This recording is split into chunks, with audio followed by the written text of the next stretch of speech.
Bayi dalam foto ini terlahir dengan perut yang membesar, sehingga tim dokter saat itu menduga ada tumor atau penyakit yang tumbuh di dalam perut si bayi ini. Namun betapa terkejutnya ketika tim dokter melakukan scan dan pemeriksaan, ternyata yang ditemukan di dalam perut bayi ini adalah adanya 2 janin yang tumbuh di antara organ-organ di dalam perutnya.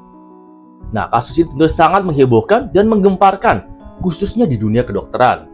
Jadi dari kasus ini, bayi ini terlahir di salah satu rumah sakit besar di Hong Kong. Dan ketika terlahir dengan perut yang memuncit, tentunya secara logika tim dokter menduga ada tumor atau penyakit yang tumbuh dalam perutnya. Seiring dengan waktu, perutnya ini membesar semakin cepat. Seiring dengan waktu semakin membesar.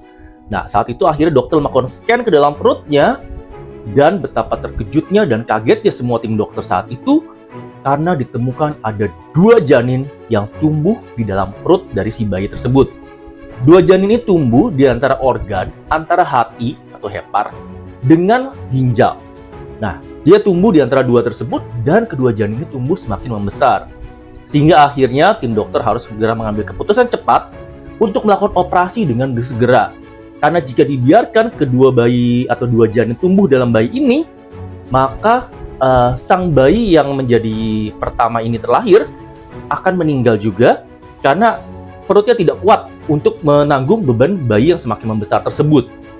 Akhirnya dilakukan operasi darurat dan dikeluarkanlah kedua janin dari dalam perut si bayi tersebut.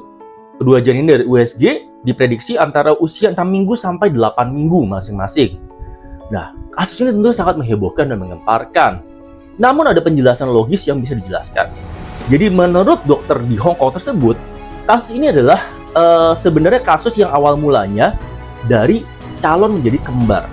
Nah, kalau kita tahu ada kembar yang identik dan tidak identik. Kembar identik itu dari satu sel telur yang membelah. Nah, kembar identik itu tidak harus cuma 2 ya. Kembar itu bisa 3, bisa 4, bahkan lebih. Nah, dari satu sel telur yang membelah, secara logika dia harusnya membelah menjadi 3. Namun karena kegagalan pembelahan, akhirnya janin yang harus terbelah menjadi 3, malah kedua janin ini tidak membelah secara sempurna dan malah tumbuh di dalam organ perut dari si bayi tersebut. Jadi ini adalah variasi dari kembar siam. Kembar siam kan ada kembar yang berdempet tersebut juga adalah kegagalan dari pembelahan.